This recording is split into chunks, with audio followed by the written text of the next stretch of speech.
करूया आता. झाले 8:30 वाजून गेलेत, 8:34 झालेत. आज भाटे मॅडम नाही आहेत, त्या लडाखला गेलेल्या आहेत. तर त्यांना कनेक्टिव्हिटीचा प्रॉब्लेम आता येणारच आहे, कदाचित पुढच्या मीटिंगलाही असेल. ठीक आहे, आपण आता सुरुवात करूया. सर लाईट गेलेले आहेत, सर लाईट गेली असली तरी इन्व्हर्टर आहे. हॅलो, नमस्कार. सर ते वाव आणि दाल ही दोन लेटर्स अगदी सारखीच दिसतात, त्याच्यात काही फरक करण्यासारखा आहे? नाही, वाव आणि दाल सारखे दिसत नाहीत, रे आणि दाल सारखे दिसतात. रे आणि दाल ते तर खूपच हो अँगल आहे, थोडं अँगलचा फरक आहे. मी इथे काढून दाखवतो तुम्हाला. रे आणि दाल, हे बघा, रे हे असं येतं, त्याच्यामध्ये विशाल आणि दाल हे असं अक्यूट अँगल येतं. त्याच्यामुळे तसं फार गोंधळ होत नाही दोघांमध्ये. म्हणजे आता तुम्हाला एक शब्दच काढून दाखवतो, सदर.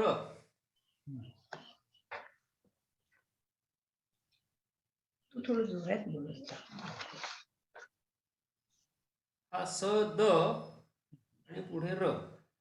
द बघा कसा ऍक्यूट आलेला आहे, आणि पुढचा र जो आहे तो ऑब्च्युस अँगल आलेला आहे, म्हणजे विशाल कोन आलेला आहे.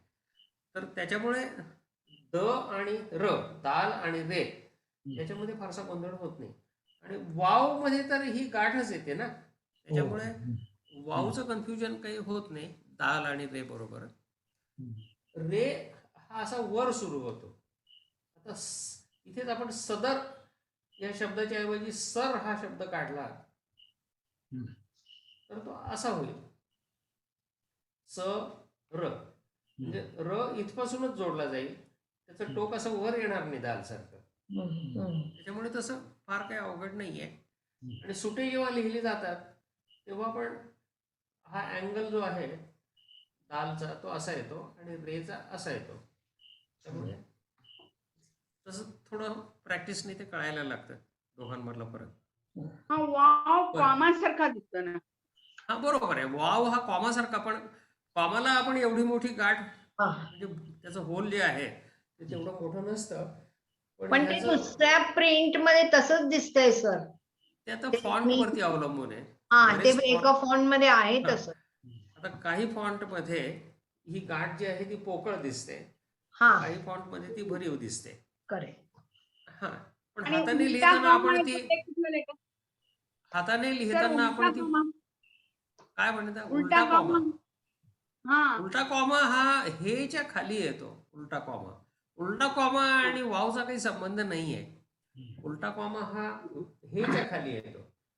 आता हा जो हे आहे, छोटी हे, ही जेव्हा अक्षरांच्या म्हणजे शब्दांच्या सुरुवातीला येते तेव्हा असा उलटा कॉमा येतो. इथे मी है काढलेला आहे, हैच्या खाली इथे उलटा कॉमा आहे. इथे हो काढलाय आणि इथे हाय. हे 3 हिंदी मधले शब्द काढले. तर इथे प्रत्येक ठिकाणी उलटा कॉमा आलेला आहे, पण तो कॉमा खूप लहान असतो, या वावच्या इतका मोठा नसतो. वाव हे अक्षर मोठं दिसतं आणि त्याची गाठ पोकळ येते. हाताने जेव्हा आपण लिहितो तेव्हा ती गाठ पोकळच येते, आणि ह्याची गाठ सुद्धा हाताने जेव्हा लिहितो तेव्हा पोकळ येते, पण फॉन्ट मध्ये, प्रिंट मध्ये वगैरे ती भरीव येते बऱ्याच वेळेला. त्यामुळे कळत नाही दुसऱ्या अक्षरासारखंच वाटतं. नाही, कळायला काही अवघड नाहीये, कारण याचा शेपच वेगळा आहे. आणि वाव मध्ये जरी फॉन्ट मुळे ती भरीव जरी गाठ असली तरी तो दिसताना असा दिसेल, वाव असा दिसेल तो. आलं लक्षात? ही गाठ नसते, दाल किंवा रेला ही गाठ नसते, त्याच्यामुळे तसं काही कन्फ्युजन व्हायचं काही कारण नाही. बरं, आपण आता आजच्या अक्षरांकडे वळूया. आज आपण उरलेली सगळी अक्षरं कव्हर करणार आहोत. छोटीच 4-5च अक्षरं राहिलेली आहेत शेवटची. तर मागच्या व्याख्यानामध्ये आपण नून पर्यंत आलो आहोत. त्याच्या पुढचं अक्षर आहे वाव. आता ह्या अक्षराचा उच्चार काही कठीण नाहीये. आपल्या मराठी व सारखा, मराठी, हिंदी, संस्कृत मधला जो व आहे त्याच्यासारखाच याचा उच्चार असतो. आणि हे अक्षर अरेबिक, पर्शियन, हिंदी या तिन्ही भाषांमध्ये येतं. ह्या अक्षराचं स्वरूप बदलत नाहीये, ही एक चांगली गोष्ट आहे. ते शब्दाच्या सुरुवातीला आलं तरी तसंच दिसतं, मध्यभागी आलं तरी तसंच, शेवटी आलं तरी तसंच. ओके. तर मिलिंद शेजबळांनी मला वाटतं 2 कॉम्प्युटर चालू केलेले आहेत, त्याच्यापैकी एक बंद करा. मिलिंद सर, तुमचे 2 कॉम्प्युटर चालू झालेत, नाहीतर हे 2 कनेक्शन आहेत. फोन 2 डिव्हाइस आहेत. हा, पण ते 2 डिव्हाइसमुळे एको वगैरे येण्याची शक्यता आहे. तर हो. एक डिव्हाइस त्याच्यातला बंद करून टाका.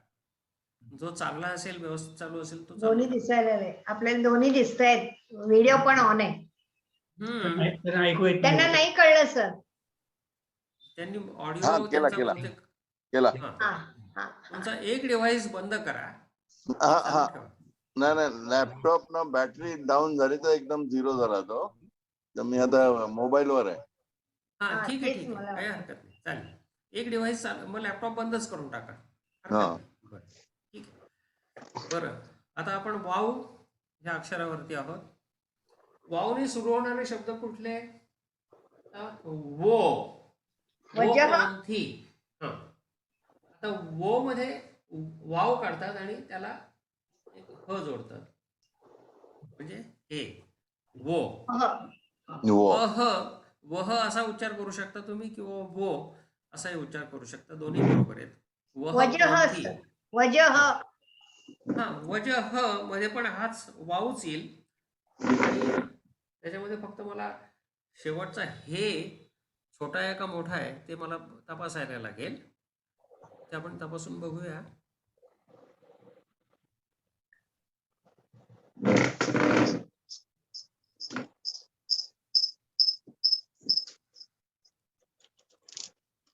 ज पण साधं जेट आहे. जेवचं काही साधं 2-3 पुराणे. हो. बापरे, हे गव्हर्नमेंट जास्त बॅड. वजह, इथे वाव आलेला आहे, जीम आलेला आहे आणि शेवटी हे आलेलं आहे. कोणतं वजह लिहायचं? म्हणजे कारण, वजह म्हणजे कोणतं आहे? रिझन किंवा कारण. हे कोणतं लिहायचं? हे छोटा आहे, ओके. म्हणजे वजह. मी काढून दाखवतो. ज पण जिम. हा, ज एकच प्रकारचा येतो, जिमच येतो. ओके ओके जचे काही 2 प्रकार नाही आहेत. ओके. अरे वजह. आता हे या अक्षराची स्वरूप बदलतात, हे आपण मागे पाहिलेलं आहे. हे जर सुरुवातीला आलं तर वेगळं, मध्यभागी आलं तर वेगळं, शेवटी आलं तर वेगळं, आणि स्वतंत्र असलं तर वेगळं. 4 रूप हे म्हणजे छोटी हे या अक्षराचे होतात. त्याच्यापैकी हे जे रूप आहे ते शब्दासारखं शेवटी येतं, वजह. वजह म्हणजे कारण किंवा रिझन. वो, छोटी हे शेवटी आले म्हणून तसं झालंय का? बरोबर आहे. छोटी हे शेवटी आली का त्याचं स्वरूप असं होतं, कुत्र्याच्या शेपटासारखं असं पाकलेलं. छोटी हे 4 प्रकारे छोटी हे येते, आपण पाहिलंय. एक गोल, त्याच्यानंतर हे अशा प्रकारे येते, वजहमध्ये आलेली आहे. त्याच्यानंतर सुरुवातीला जर आली छोटी हे, म्हणजे है हा शब्द मी काढलाय, ते नुसतं एक अर्धवर्तुळ आहे, त्याच्या खाली कॉमा आहे, उलटा कॉमा, आणि त्याला ये जोडलेलं आहे. इथे पण तसंच आहे, इथे छोटा अर्धवर्तुळ आहे, त्याच्या खाली कॉमा आहे उलटा, आणि इथे हा ये आलाय, बशीच्या खाली 2 नुकते, आणि शेवटी नून गुन्हा. तर हा शब्द कोणता आहे, वाचून दाखवा आता. य आणि नून गुन्हा. नेहमीच्या वापरातला शब्द आहे आपला, है ना. य आणि न. वजन. नाही, हा शब्द मी आता इथे जो लिहिलेला आहे, छोटी हे, त्याच्यानंतर ये आलेला आहे, आणि त्याच्यानंतर नून गुन्हा आलेला आहे, म्हणजे अनुस्वार आलेला आहे. म्हणजे हैचं अनेक वचन. हे एक वचन आहे आणि हे अनेक वचन आहे. है म्हणजे एक गोष्ट आहे, है म्हणजे अनेक गोष्टी आहेत. बहुवचन होताना त्याला अनुस्वार लागतो आणि तो नून न पूर्ण नाहीये, अर्धाच आहे. नून गुन्हा म्हणतात त्याला. नून गुन्हा असला की त्याच्यावरती गुप्ता येत नाही नच्यावरती. तो पोकळ येतो याचा अर्थ होतो, म्हणून त्याला नून गुन्हा म्हणतात. तिथे है शब्द काढलाय.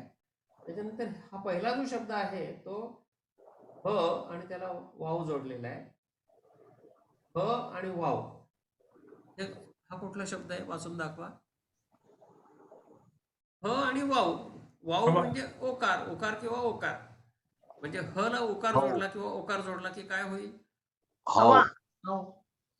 नाही. हो हो हो हो मराठीमध्ये आपण होकारार्थी आहे आधी हो म्हणतो. हिंदीमध्ये हो जाए, हो रहा है या अर्थी जो हो हो म्हणजे होत आहे, हो रहा है, हो जाना चाहिए, होगा, याच्यामध्ये जो हो येतो तिथे आपण हा छोटी हे त्याला वाव जोडलेला आहे. Sir Hyderabadi how. हैदराबाद मध्ये बडी हे येते, असा काढतात तो हैदराबाद. त्याच्यापुढे हैदराबादच्या आणि पुढे तिथे ते usually those people use that word how. How how how हा तो अपभ्रंश आहे. बोली भाषेतला हाव हाव हाव हाव तू क्या करता हो? हाऊ सर, हाऊ सर. उर्दू हमारे पास है हाव हाव. मैं करता सर, हाव सर, हाव सर. हाऊ तो दखनी भाषा, उर्दूची जी दखनी भाषा डायलेक्ट आहे किंवा एक बोली भाषा आहे किंवा स्लँग भाषा आहे ती हैदराबादमध्ये बोलली जाते. आणि त्याच्यामुळे त्या भाषेतले काही शब्द थोडे वेगळे आहेत. पण ती बोली भाषा, लिटररी भाषा लिहिताना मात्र ते शुद्ध उर्दू लिहितात. लखनवी. नाही, लखनवी दखनवी किंवा दिल्लीची जी उत्तर भारतातली जी मूळ उर्दू आहे तिचंच थोडंसं भ्रष्ट रूप दक्षिणेकडे वापरलं जातं. हैदराबाद त्याच्यावर तेलुगू भाषेचा प्रभाव पडलेला आहे, त्याच्यामुळे थोडे हेल वगैरे काढून ते बोलतात. पण लिहिताना मात्र व्यवस्थित लिहितात, त्याच्यामध्ये काही चुका करत नाही. हैदराबादला पण चांगले मोठमोठे लेखक कवी वगैरे होऊन गेलेले आहेत. त्यांची पेपर वगैरे, सियासत नावाचा एक पेपर पण हैदराबादवरून पब्लिश होतो आणि they are good at Urdu. त्याचा काही प्रॉब्लेम काही नाहीये. बरं, आता हे झालं वाव बद्दल. वावच्या नंतर पुढचं अक्षर हे म्हणजे छोटी हे. बडी हे आपण मागेच पाहिली जिम चिमच्या खानदानामध्ये. छोटी हे जी 4 रूप येतात हे पण आपण पाहिलं. हे गोल हे एक रूप आहे, ते स्वतंत्रपणे जेव्हा येते तेव्हा हे असं गोल रूप वापरतात. चाह म्हणजे इच्छा, हा शब्द लिहिताना हे छोटी हेच गोल रूप वापरलं जातं, चाह.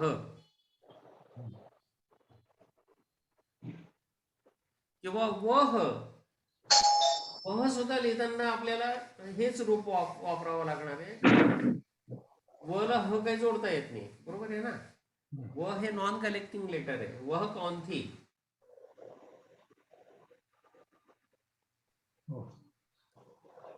वह हे असंच लिहिलं जाणार. वह कौन ही कसा काढणार आपण? इथे आपल्याला 2 चष्मी वापरावं लागेल.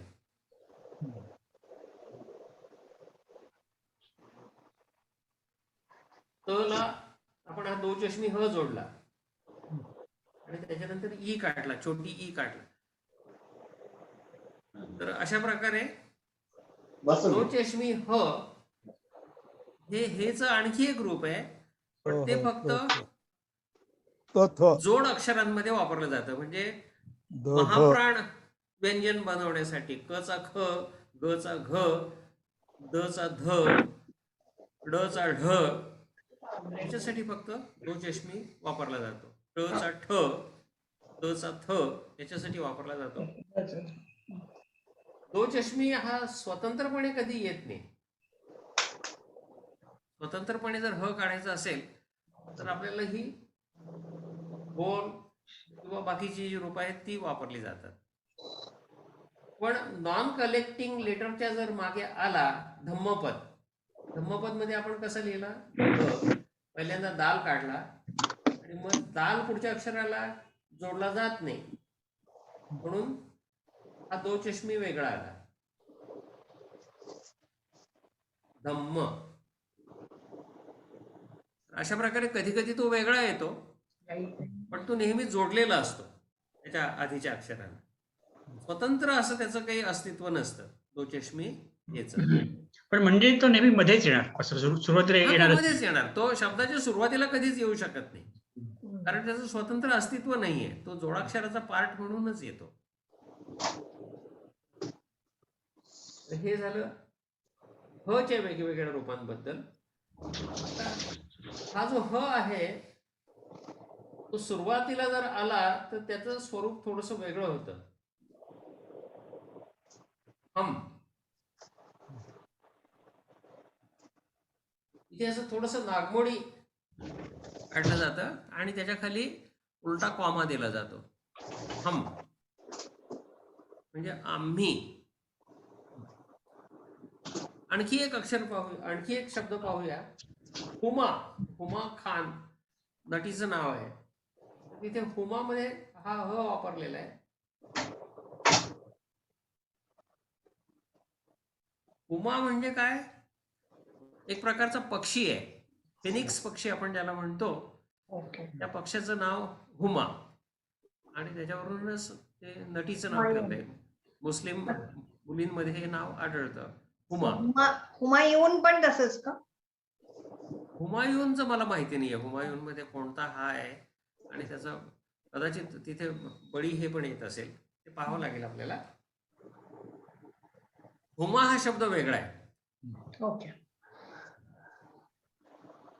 हुमायून मध्ये ही छोटी हे आहे का बडी हे आहे ते तपासावं लागेल. छोटी हे आणि बडी हे उच्चारात काही फरक आहे का? हो, उच्चारात भरपूर फरक आहे.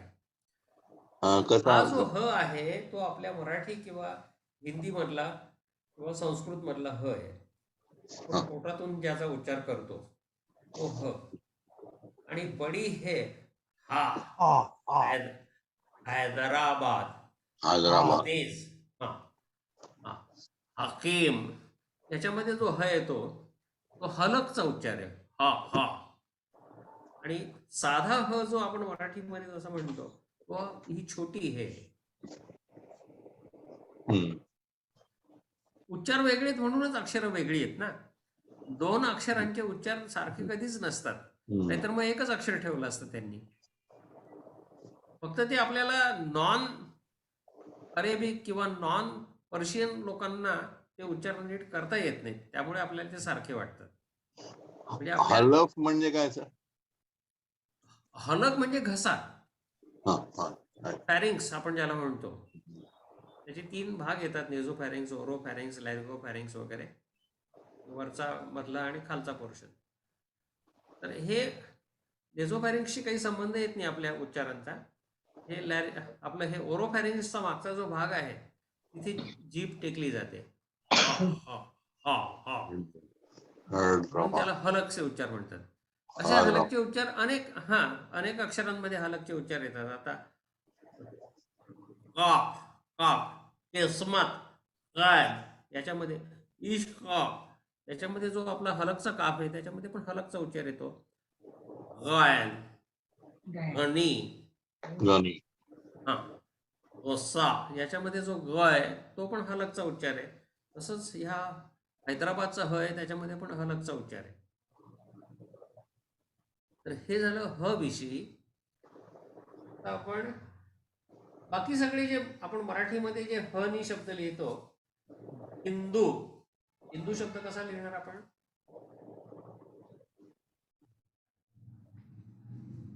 इथे ह आला, त्याच्या खाली उलटा कॉमा, ह असा थोडा नागमोडी दाखवतात. हिंदू. दाल आणि पुढे वाव आले, हिंदू.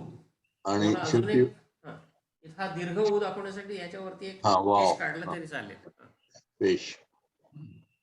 आणि मध्यभागी जेव्हा ह येतो तेव्हा त्याचा खाली नांगराच्या फाळासारखा एक अँगल येतो. बहार हा शब्द आपल्याला काढायचा आहे आता.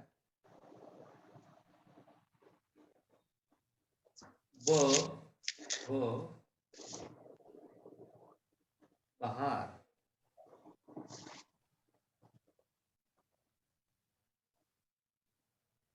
असा खाली अँगल आला की त्याच्या खाली हा उलटा कॉमा काही वेळा काढतात, काही वेळा काढत पण नाहीत. पण तो नसला तरी आपल्याला ह्या अँगल वरून कळतं की इथे ह आलेला आहे.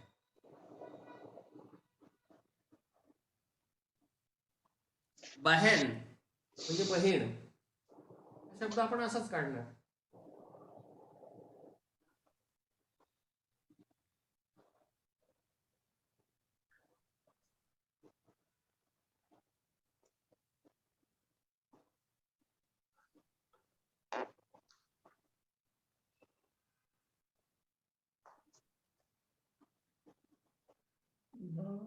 तर हे झालं छोट्या हे विषयी.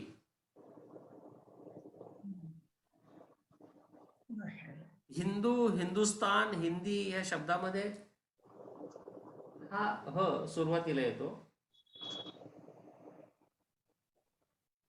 आता इथे हा ह मध्ये आलेला आहे. काही वेळा तो सुटा येतो तेव्हा त्याला नुसता गोल काढतात. आणि जग है मध्ये जो आलेला आहे तो कुत्र्याच्या शेपटासारखा एक छोटा वळण. असे 4 रूप त्याची आपल्याला आढळतात छोट्या हेची.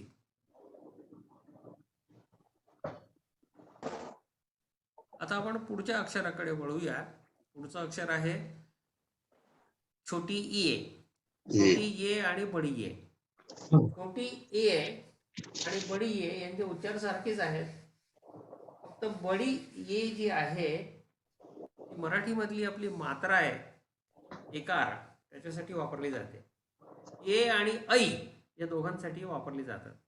शिवते हा शब्द लिहिताना आपल्याला बडी हे वापरावी लागते.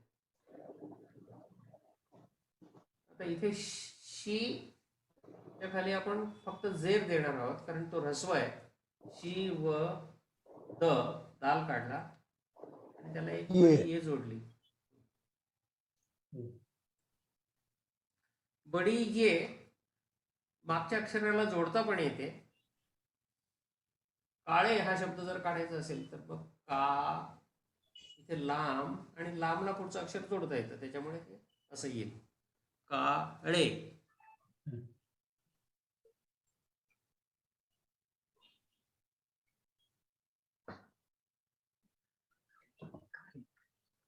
हई काढताना छोट्या ह ला ही बडी ये जोडतात.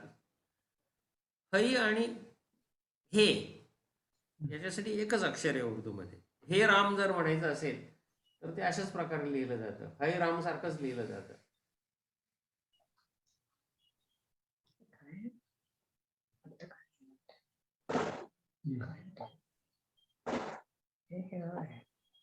हे राम. आता याचा उच्चार हई राम असा पण करता येईल आपल्याला.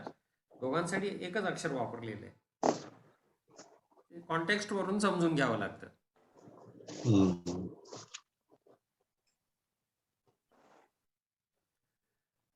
छोटी ये इकार आणि एकार या दोघांसाठी वापरली जाते. म्हणजे आता पाटील हा शब्द लिहिताना आपण कसा लिहिणार? इथे पे काढला, पेला काना अलेफ पा पे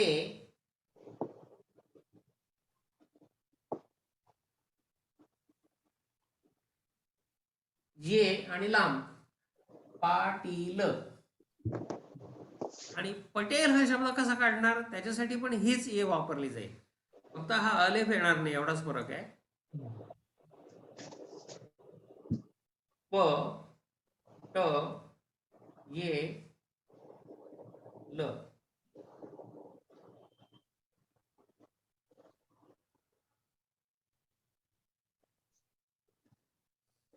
हे झालं पटेल. आणि वरती लिहिलंय ते पाटील.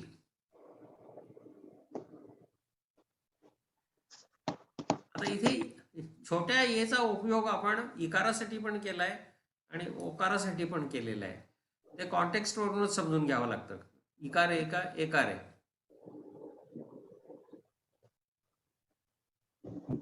शब्दाच्या शेवटी हिचं रूप थोडंसं बदलतं.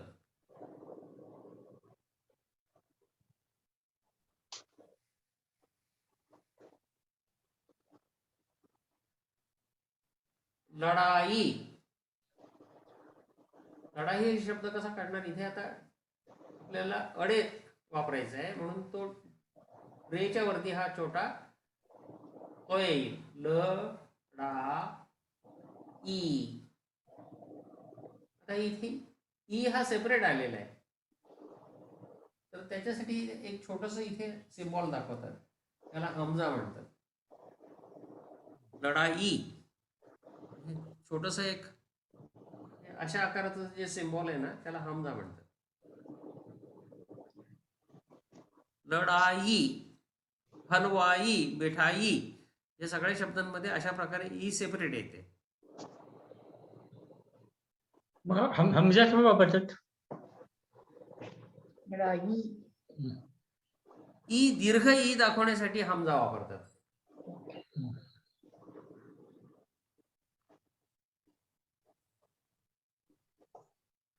याचा अर्थ असा होतो ई हे अक्षर प्युअर आहे, म्हणजे त्याच्यात व्यंजन मिक्स नाही. हा. आता मुंबई हे जर लिहायचं असेल कसं लिहिणार आपण? मीम काढायचा. इथे मीम मागे आपण शिकलो, भाटे मॅडमने दाखवलं की म च्या नंतर म आला, एक म असा क्लॉकवाईज डिरेक्शन मध्ये आणि दुसरा अँटी क्लॉकवाईज डिरेक्शन मध्ये. म म.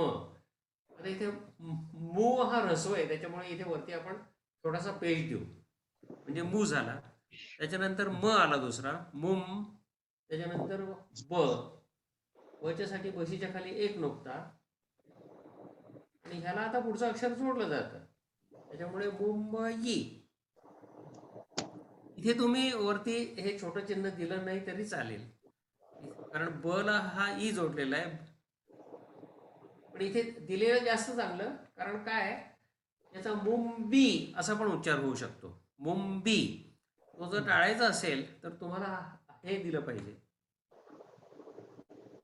हे जर दिलं नाही तर हा ब चा ही वेलांटी असं समजलं जाईल आणि मग त्याचा उच्चार होईल मुंबी.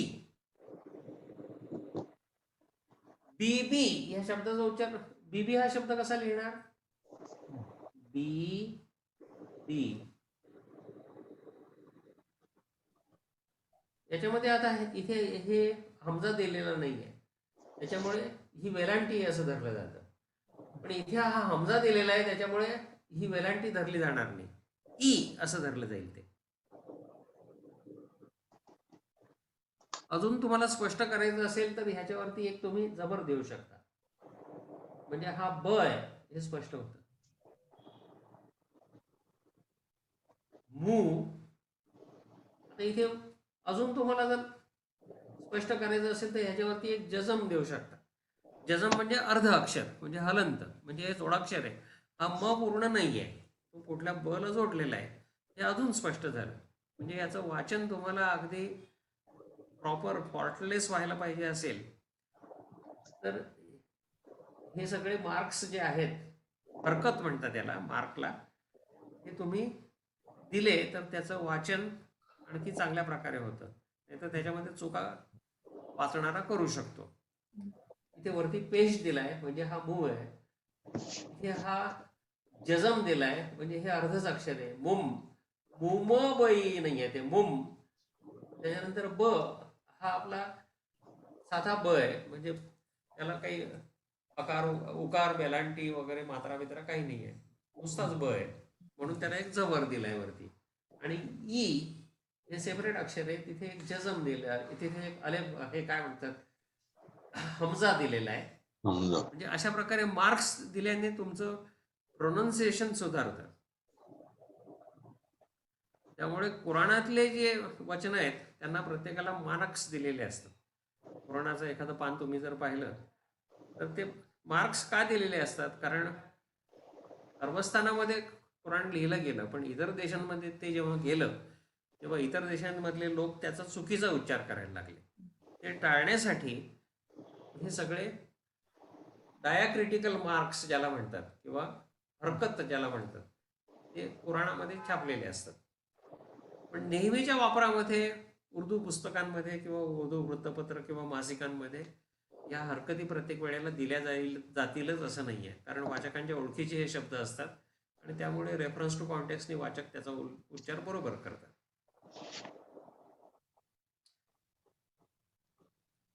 तर आता ही चारही अक्षर आपण आता आज शिकलो. वाव, हे, छोटी हे, छोटी ये आणि बडी ये. आता अक्षर संपली आहेत. 28च अक्षर आहेत.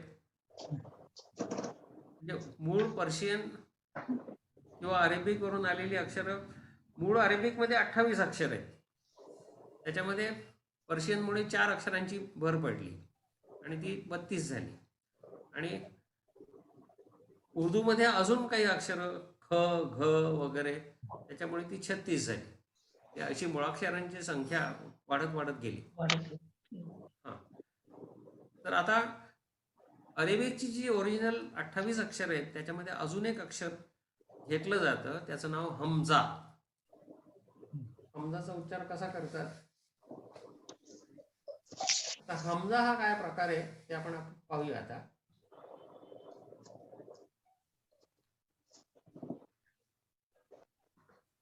हमजा, हमजा, हमजा म्हणजे अशा प्रकारे केला जातो. आता काही लोकांच्या मध्ये काही व्याकरणकारांच्या मध्ये हे स्वतंत्र अक्षर आहे. काही व्याकरणकार त्याला अलेफचंच एक रूप समजतात. ह्या बाबतीत सोपा नियम एक लक्षात ठेवायला, अगदी सोपा नियम मी तुम्हाला सांगतो. अलेफ आणि हमजा याच्यात फरक काय आहे? ही दोन्ही सारखीच अक्षर आहेत. स्वर म्हणून जेव्हा वापरला जातो तेव्हा तो अलेफ असतो आणि व्यंजन म्हणून जेव्हा वापरला जातो तेव्हा तो हमजा असतो. आता स्वर आणि व्यंजन असा 2 प्रकारे त्याचा कसा उपयोग होतो ते मी सांगतो तुम्हाला.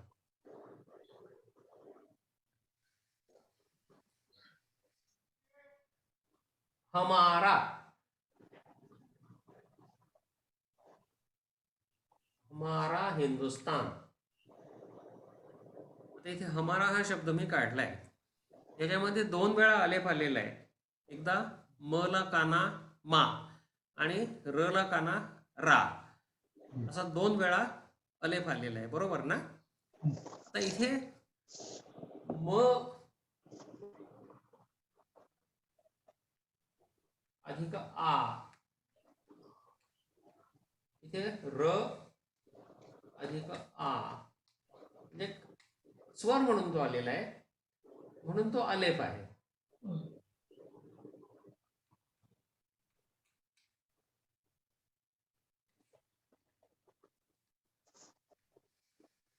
पण आता मी अनार हा शब्द काढला, अनार किंवा अननस हा शब्द काढला मराठीतला, किंवा अमर हे नाव काढलं. आता अमर मध्ये अ हा कुठल्या अक्षराला काना म्हणून नाही आलेला, स्वतंत्र अक्षर अ म्हणून आलेला आहे. म्हणजे व्यंजनासारखा त्याचा वापर झालेला आहे, म्हणून त्याला हमजा म्हणतात. आणि आता हा अ आहे म्हणून ह्याच्या वरती इथे असं छोटस चिन्ह देतात हमजाचं. तो काना म्हणून वापरला नाहीये, तो हमजा म्हणून वापरला गेलेला आहे. ते दाखवण्यासाठी हा हमजा आहे, हे हमजाचं चिन्ह आहे. आता दुसरा एक शब्द आपण पाहूया, इमारत. इमारत म्हणजे काय? अ ला एक वेलांटी जोडली, बरोबर आहे की नाही? अ हे अक्षर घेतलंय, त्याला वेलांटी जोडलेली आहे. त्याच्यामुळे इथे अचा उपयोग जो आहे तो व्यंजनासारखाच उपयोग झालाय, त्याला परत एक स्वर म्हणजे वेलांटी जोडलेली आहे. इमारत, त्याच्या खाली एक हमजा दिला जाईल असा, म्हणजे इ मा र त.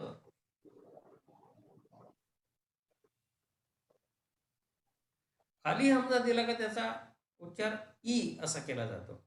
ई.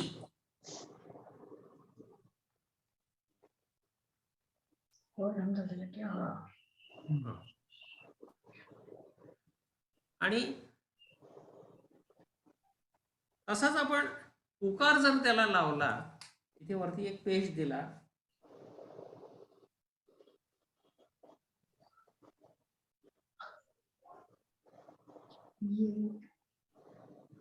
उस. आता इथे उ आहे. आता उ हे अक्षर आपण असं काढतो,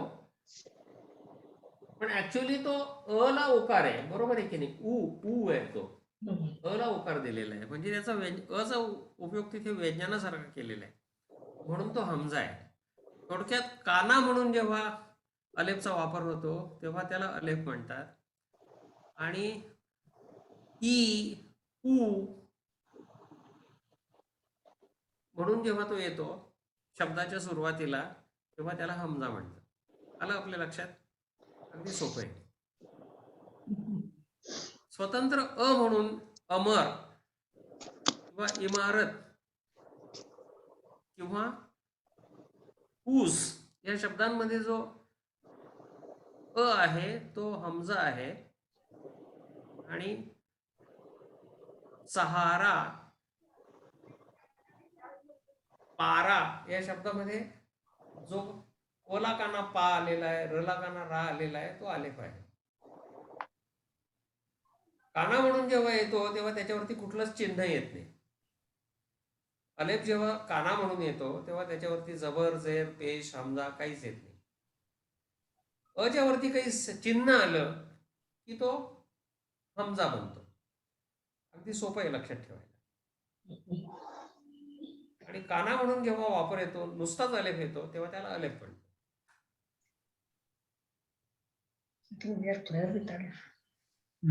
हे झालं हमजाविषयी.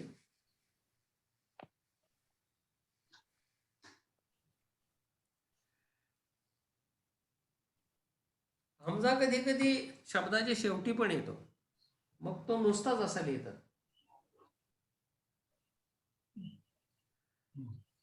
आणि अलेफच्या वरती जेव्हा छोटा येतो तेव्हा तो अशा प्रकारे लिहितात किंवा अशा प्रकारे लिहितात. अजून तुम्हाला स्पष्ट करायचं असेल तर इथे वरती तुम्ही जेर किंवा जबर पण दाखवू शकता. याचा उच्चार ई, याचा उच्चार अ आणि याचा उच्चार उ, हे सगळे हमजे आहेत. आणि हा पण शब्दाच्या शेवटी आलेला म्हणून हमजा आहे.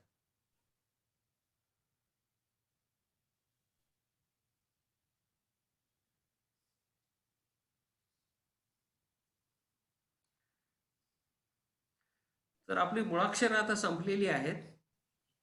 आता आपण पुढच्या भागाकडे वळूया. आज आपल्याला प्रेमचंद यांच्या कथेचा उत्तरार्ध, करेक्ट, लिडरी का पेशा. पुढारी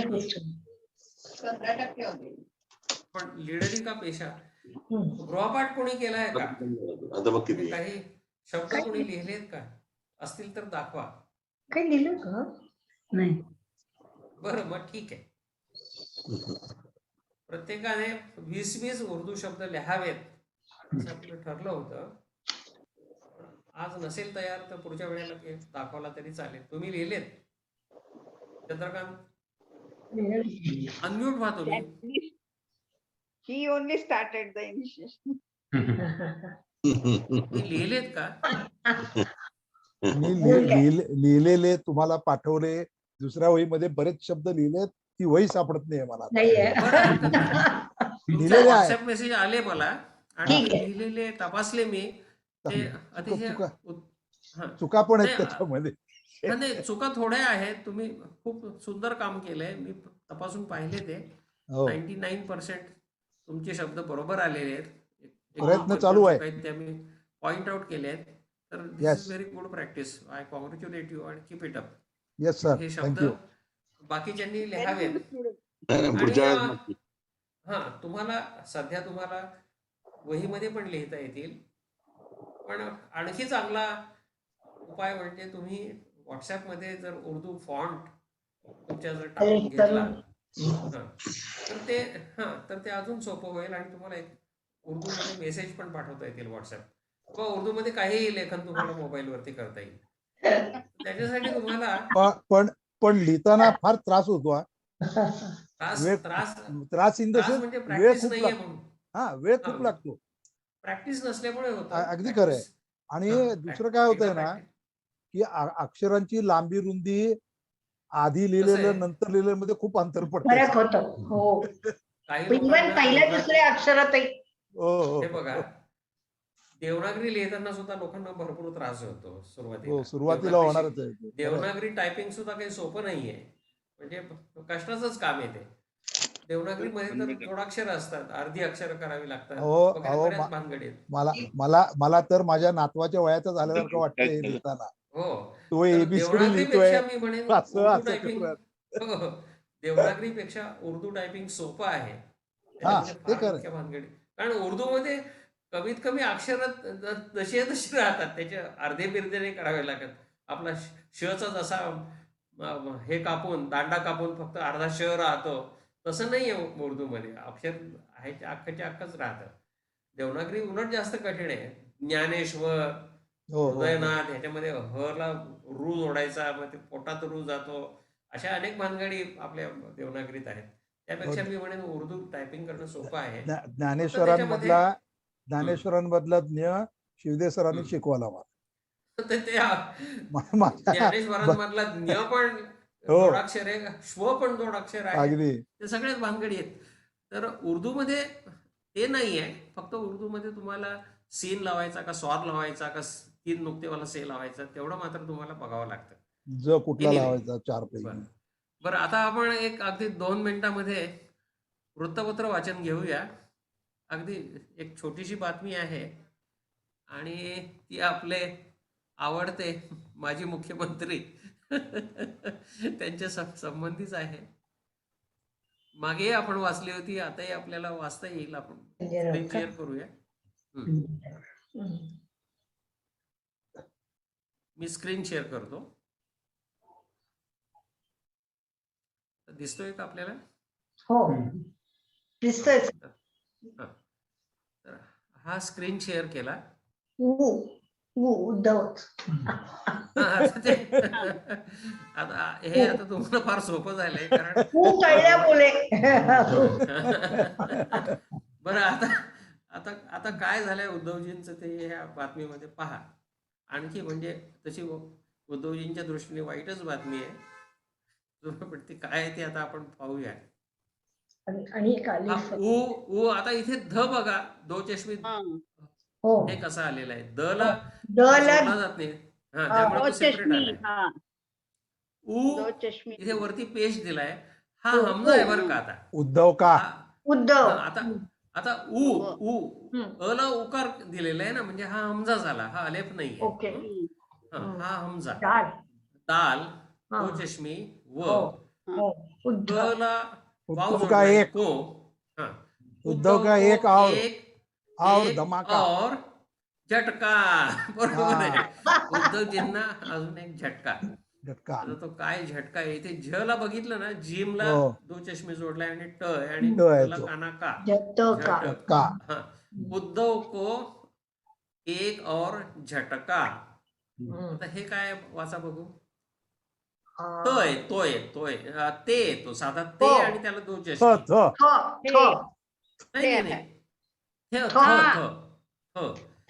पूर्ण तचा झाला थ आणि त्याला अलेफ जोडलाय, म्हणजे था. आणि पुढे काय नून आहे आणि त्याला बडी ये जोडलेली आहे. थाने. बरोबर. उद्धव को एक और झटका थाने से. नाही, पे श. पे श आहे, शीन श, आहे. शीन, हा शीनच्या खाली ये, छोटी ये आहे, करेक्ट. म्हणजे शला य वेलांटी आहे. य. श. ठाणेशी शी आणि पुढे वाव आहे, म्हणजे व आहे. शिवसेना. शिव. हा, बरोबर, ठाणे शिवसेना. शिवसेना. आता इथे या शब्दामध्ये बघा कशी गंमत आहे. इथे येचा उपयोग इकारासाठी पण केलाय आणि एकारासाठी पण केलेला आहे. शिव हा. इथे हम्म. वेलांटी आहे शिव. आणि सेना इथे मात्रा आहे. ओ Correct, पण correct. त्याच्यासाठी कॉमन. हा हा तर इथे छोटी ये हे अक्षर इकार आणि एकार या दोघांसाठी Correct, वापरले एका correct, शब्दात. correct. शिवसेना. करेक्ट. न ला करेक्ट. काना. न क्लिअर हा. आहे. आता हा अलेफ आहे का हमजा आहे? हा अलेफ आहे. आलेफ. अलेफ आहे. आलेफ आहे, काना म्हणून जिथे वापरला जातो तो अलेफ असतो. आलेफ आहे, हो. हा. बरोबर. काना म्हणून वापरला की अलेफ आणि अ म्हणून वापरला, अ ई उ म्हणून वापरला की हमजा, असं समजायचं. ठाणे शिवसेना म य आणि नू मे. पुन्हा. शिवसेना मे.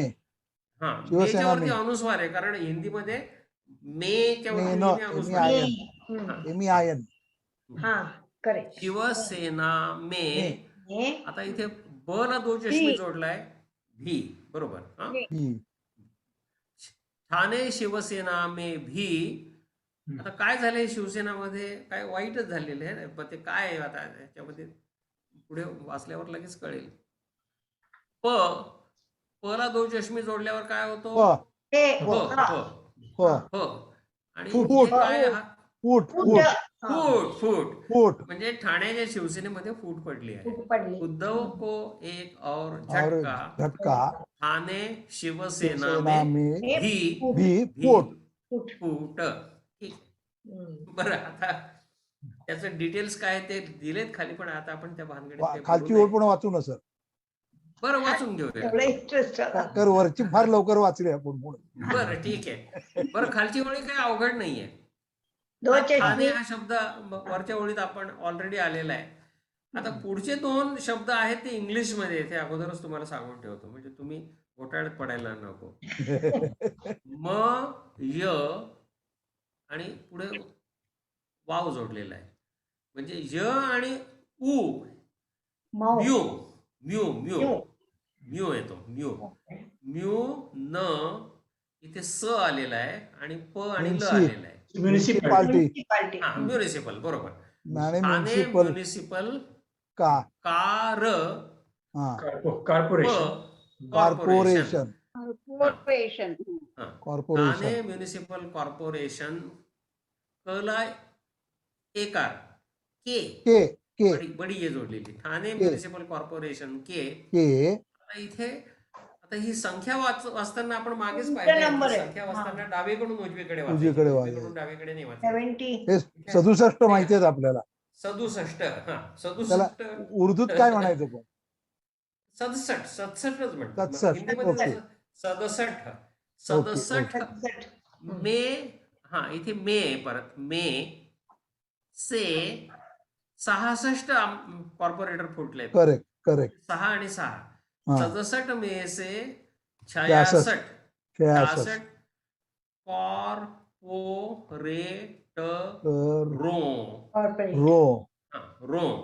आता र इथे हा रेफ बघा कसा आलाय, हा खाली आलेला आहे, याचं टोक वरती आलेलं नाही, नुसतं खाली कॉर्पोरेटर जातं. रो. कॉर्पोरेटर. हा, आणि हा या रचा शेप बघा कसा येतो. र, कॉर्पोरेटर. आता इथे पण र आहे आणि इथे पण र आहे, पण दोघांचा खाली शेप गेलाय. थोडासा वेगळा आहे. हा सेपरेट र आहे आणि हा शब्दाला जोडलेला र आहे. जॉईंटेड आहे, जॉईंटेड. हा, जॉईंटेड असला तरी विशाल कोणच येतो, त्याचा हो, वाईड हो, अँगल हो. आहे. कॉर्पोरेटर. कॉर्पोरेटरो ने. ने. हा, आता इथे उद्धव वरच्या ओळीतला. डोक्यावर वर आहे ते. हा, उद्धव. उद्धव का सात. सात. छोड. सात काय केलं, सोडलंय. हा, हो, मग त्याला उर्दू मध्ये काय म्हणतात? छोडा. छोडा. छोड दिया. 66 कॉर्पोरेटरों ने उद्धव का साथ छोड़ दिया. आता इथे हा शब्द नवा आहे, मी म्हणून दाखवतो. साबिक हा शब्द आहे. हा साबिक, साबिक म्हणजे माझी. म्हणजे माझी कॉर्पोरेटर. हा, साबिकचा अर्थ होतो माझी. एक मिनिट. ओके.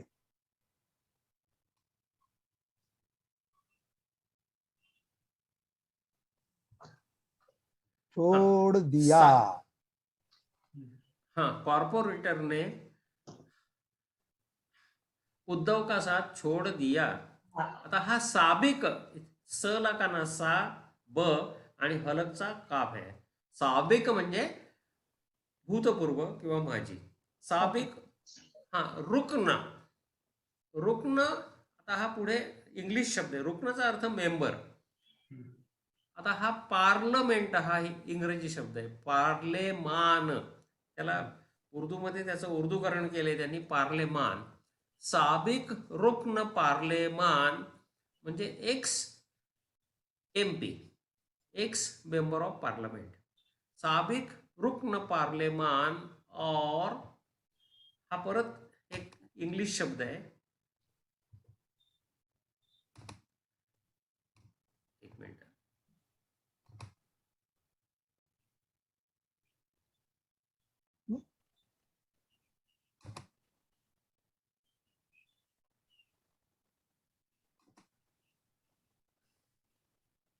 हाँ, आता इथे साबिक रुकन पार्लेमान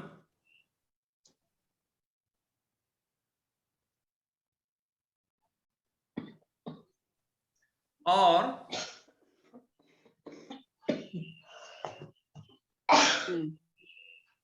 इथे काय शब्द आहे हा? स न य र, सीनियर. सीनियर शब्द आहे. ओके. सीनियर पुढचाही शब्द इंग्रजीच आहे, लीडर येतो. साबिक रुकन पार्लेमान और सीनियर लीडर. आणि हे मराठी माणसाचं नाव आहे, पण आता ते उर्दूमध्ये लिहिल्यामुळे थोडंसं वाचायला थोडं अवघड जात आहे. मस्के. मस्के नाहीये, मग अडसूळ आहे ते. अडसूळ. अच्छा अच्छा, अडसूळ. हा,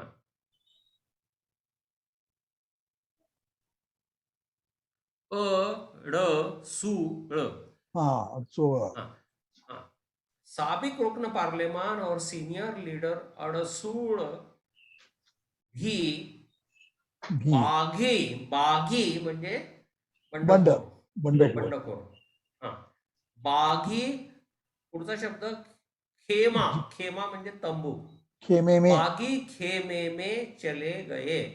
म्हणजे हे अडसूळ सुद्धा बंडखोरांच्या तंबूमध्ये निघून गेले, त्याचा अर्थ आहे. ही झाली दुसरी ओळ. आता आपण कथेकडे वळूया. आपण एका ओळीपासून 2 ओळीवरती आलेलो आहोत. Congratulation to all. प्रगती नक्कीच आहे. प्रगती आहे. बरं, आता ही जी गोष्ट आहे ती आपण आता पूर्ण करू. त्या गोष्टीचा पहिला भाग आपण मागच्या वेळेला पाहिला. लक्षात असेल तुम्हाला कदाचित, उजळणीसाठी थोडीशी रिपीट करतो. हे आहे लक्षात. उमा दत्त शुक्ला नावाचे एक हिरो तरुण कॉलेजमध्ये फेल होत असतात. 3 वर्ष फेल होतात, शिक्षण सोडून देतात. आणि मग लीडरी का पेशा म्हणजे राजकारणाचा धंदा त्यांनी सुरू केला. आणि मग त्याच्यामध्ये हळूहळू त्यांनी प्रगती करून घेतली. कशा प्रकारे प्रगती करून घेतली ते पण मागे आपण पाहिलं. की सभांना हजेरी लावायला सुरुवात केली. व छोटी मोठी कामं प्रत्येक सभेमध्ये. लेक्चररला पाणी पाहिजे तर पाणी आणून द्यायचं, कोणी गडबड करतंय तर त्यांना गप्प बसवायचं. तर प्रत्येक ठिकाणी आपलं एक फेस प्रेझेंटेशन त्यांनी सुरू केलं. आणि मग ते लिडरशिपच्या पायऱ्या हळूहळू वर चढायला लागले. तर आता त्यांच्या घरी काय परिस्थिती होते ते आता या पुढच्या भागामध्ये आपण पाहूया. इधर घरवाले शुक्ल जी की इस नेक कोशिश की कीमत नहीं समझते थे. इससे बेहद गैर मुतमईन थे. मुतमईन म्हणजे काय? सॅटिस्फाईड, समाधानी.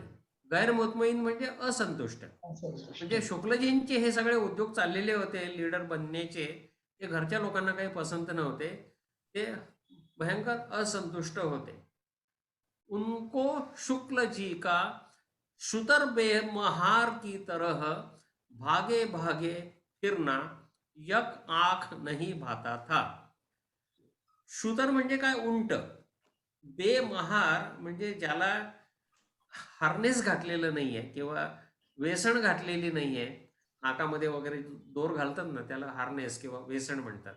तर ते वेसण न घातलेला उंट जसा इकडे तिकडे भटकत असतो, शुतर बेमहार म्हणजे वेसण न घातलेला उंट। उनको शुक्ल जी का शुतर बेमहार की तरफ भागे भागे फिरना यक आंख नहीं भाता था। आता हा उर्दूतला एक मुहावरा आहे, यक आंख नहीं भाना म्हणजे अजिबात न आवडणे। मगर बेचारे करते क्या? एक रोज शुक्ल जी के वालिद ने, वालिद म्हणजे वडील, उनसे बिगड़कर कहा, देखो उमा दत्त, तुम इस तरह अपनी जिंदगी बर्बाद कर रहे हो, ये अच्छी बात नहीं। मैं मानता हूं कि तुम्हारा ये काम बुरा नहीं, मगर ये सिर्फ उसी हालत में जेब दे सकता है। जेबचा अर्थ काय? शोभा. औरंग नाही, जेब आणि जेब हे वेगळे वेगळे शब्द आहेत. इथे ज आहे. ज म्हणजे आपला एक नुक्तेवाला, जो रेच्या वरती नुक्ता काढल्यावर जो एक नुक्तेवाला ज येतो ना, तो जे आहे. जेब म्हणजे शोभा. औरंगजेब म्हणजे सिंहासनाची शोभा. तर हे तुमचं वागणं शोभादायक नाही असं त्याचे उमत. नाही, पण देवनागरीमध्ये पण ज लिहिताना त्याला काही नुक्ता वगैरे देतो का? नुक्ता द्यायचा. देवनागरीत लिहिताना खाली नुक्ता द्यायचा. खाली नुक्ता द्यायचा. ओके. मगर यह सिर्फ उसी हालत में जेब दे सकता है जब तुम उन लोगों को जो तुमसे बड़ी बड़ी उम्मीदें रखते हैं, महज यही नहीं, जिनकी जिंदगी का इन्हिसार तुम पर है, मुतमईन रखो। या वाक्याचा अर्थ काय?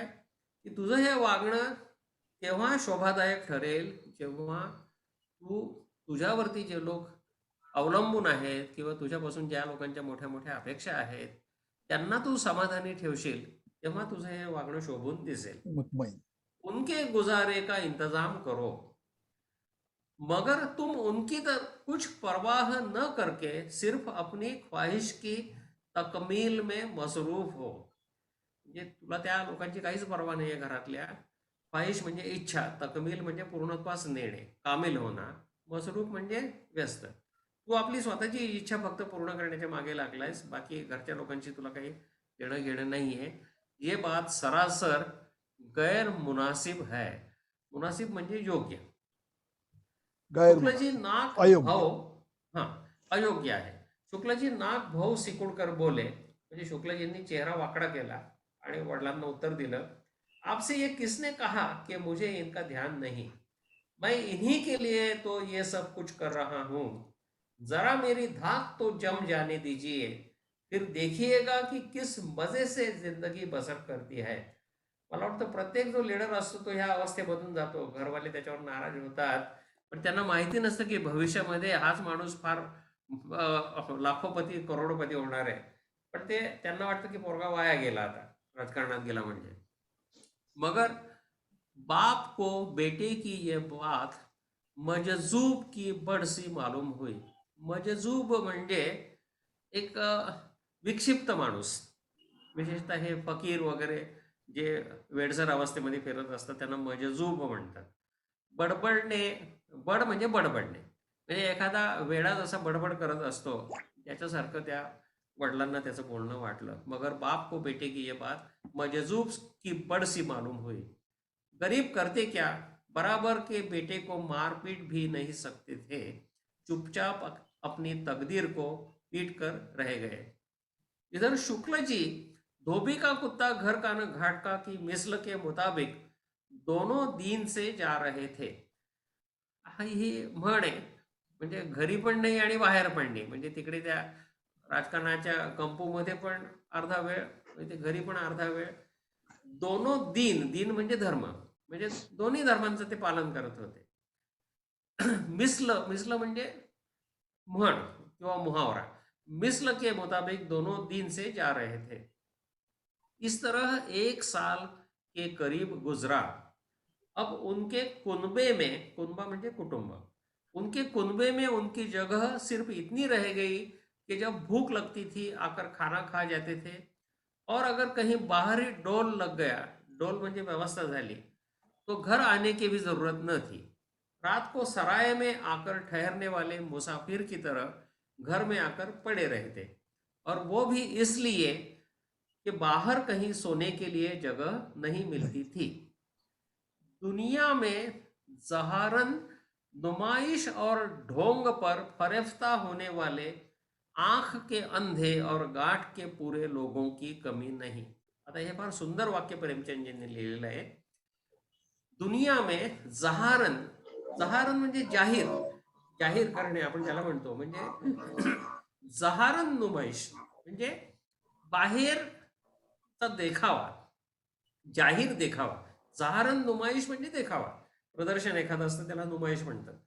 जहारन नुमाइश और ढोंग पर फरेफ्ता होणं म्हणजे काय, फसणे व भुलणे, म्हणजे बाहेरचं बाह्य देखावा आणि ढोंगावरती फसवणूक होणाऱ्या लोकांची जगामध्ये कमी नाही।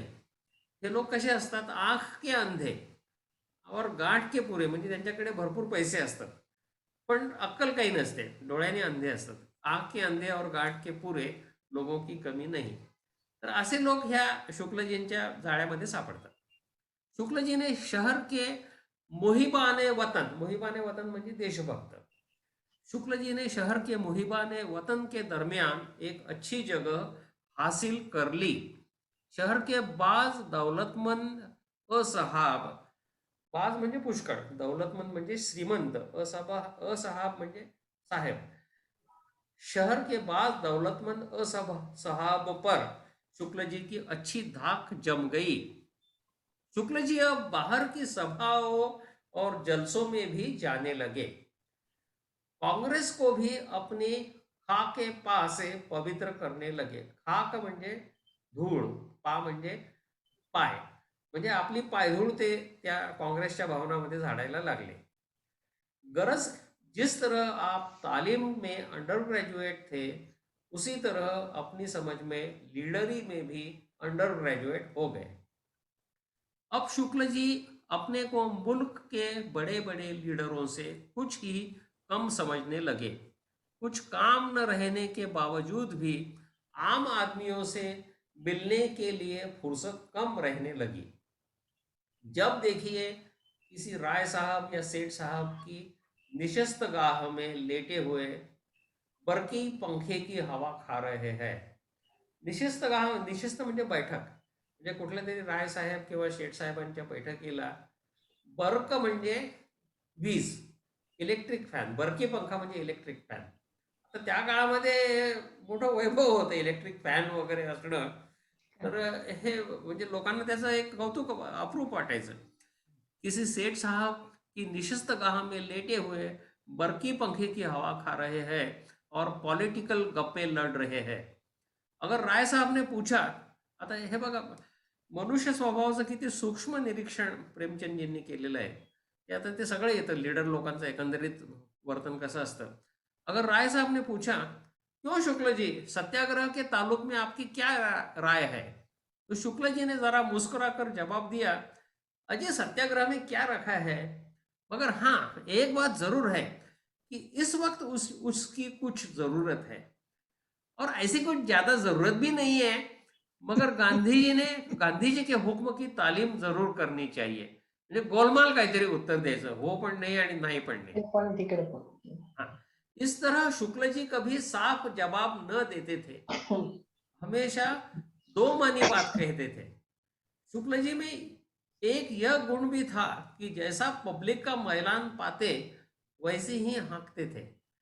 जब देखते थे कि पब्लिक का रुझान, रुझान म्हणजे इंक्लिनेशन, पब्लिक का रुझान फला बड़े रहनुमा, रहनुमा म्हणजे लीडर, मार्गदर्शक, जब देखते थे कि पब्लिक का रुझान फला बड़े रहनुमा को गालियां देने की तरफ ज्यादा है, तो आप गालियों की ऐसी फुलझड़ियां छोड़ते थे कि सुनने वाले मारे खुशी से फूल उठते थे। और जब देखते थे कि पब्लिक इस वक्त उनकी तारीफ सुनने से खुश होती है, तो तारीफ के पुल बांध देते थे. शुक्ल जी की सई, सई म्हणजे आता प्रयत्न करणे, आपल्या मराठी सई नाही, सईचा अर्थ उर्दू मध्ये प्रयत्न करणे. शुक्ल जी की सई से एक लीग भी कायम हो गई. आता लीग म्हणजे मुस्लिम लीग नाहीये, दुसरं कुठलं तरी पक्ष काँग्रेसच्या विरुद्ध असलेला, असा त्याचा अर्थ घ्यायचा. शुक्ल जी की सही से एक लीग भी कायम हो गई. शुक्ल जी इस लीग के उसूलों की तवसीह इशायत की गरज से, तवसीह इशायत म्हणजे त्यांचा प्रचार करणे, त्यांच्या तत्वांचा प्रचार प्रसार करणे, उसूल म्हणजे तत्व. शुक्ल जी इस लीग के उसूलों की तवसीह इशायत की गरज से महीनों इधर उधर फिरते और लीग के रुपये से खूब गुलछर्रे उड़ाया करते. गर्मियों में बगैर बर्फ के पाणी नाही पीते थे. आता हे सुद्धा त्या काळामध्ये चैनीची गोष्ट होती, बर्फ टाकून पाणी पिणं, म्हणून ते प्रेमचंदजींनी सगळं सूक्ष्म वर्णन केलेले. गर्मियों में बगैर बर्फ के पानी नहीं पीते थे. जाड़ों में दिन भर 4 दफा चाय न पिए तो नमूनया हो जाए. लोग कहा करते थे शुक्ल जी की सेहत मेहनत करने से बहुत नाजुक हो गई है, जरा सी सर्दी गर्मी का असर हो जाता है. मेहनत शुक्ल जी की ये थी कि दिन भर बैठे गपशप उडाना, इधर उधर खत ओ किताब करना, म्हणजे याला त्याला चिठ्ठी पाठवायची, सैर करना और महीने में 2-4 लेक्चर दे देना. इतनी ही सख्त मेहनत से शुक्ल जी की सेहत खराब हो गई थी. लीग के कयाम के कुछ दिनों बाद शुक्ल जी ने लीग को अपनी लाईफ दे दी. म्हणजे जीवन प्रति झाले ते त्या पक्षाचे, लीग नावाचा जो पक्ष होता. और इस तरह वह लीग के फंड से फायदा उठाने के मुस्तकिल तौर पर हकदार हो गए. म्हणजे त्यांना त्या लीगचे ते लाईफ मेंबर झाले किंवा जीवनप्रती झाले आणि मग त्या फंडाचा वाटेल तसा उपभोग घेण्याचा हक्क त्यांना प्राप्त झाला. एक रोज शुक्ल जी से एक बिगड़े दिल ने पूछा. आता एक नाराज कार्यकर्ता आहे, त्याचा आणि शुक्लचा संवाद दाखवलेला आहे. तर हा जो नाराज कार्यकर्ता आहे तो विचारतो त्यांना, एक रोज शुक्ल जी से एक बिगड़े दिल ने पूछा, तो शुक्ल जी आपने अपनी जिंदगी लीग के लिए वक्फ कर दी. वक्फ म्हणजे दान करणे. शुक्ल जी हंसकर बोले, हैं, मुझ में क्या ताकत है जो किसके लिए कुछ वक्फ कर सको. हाँ, आता अल वस म्हणजे एक मर्यादेपर्यंत उसकी खिदमत म्हणजे सेवा जरूर करता हूं.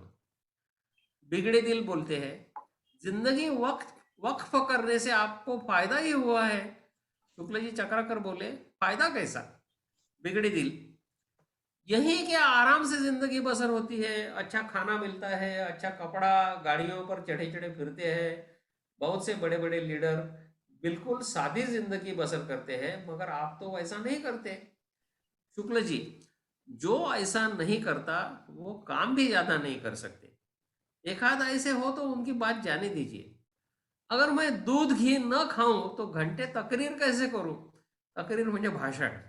अगर मैं दूध घी न खाऊं तो घंटे तकरीर कैसे करूं. आप जानते हैं तकरीर करने में कितनी ताकत खर्च होती है. अगर अच्छे और साफ कपड़े न पहनूं तो सेहत बिगड़ जाएगी. गाड़ी पे न चढ़ूं तो जल्दी काम न होगा. जहां 10 मिनट में पहुंच सकूं वहां 1 घंटा लगेगा. आप ही बताइए कि एक लीडर के लिए ये बातें किस कदर जरूरी है. इनके बगैर तो लीडर का काम एक घड़ी भी चल नहीं सकता.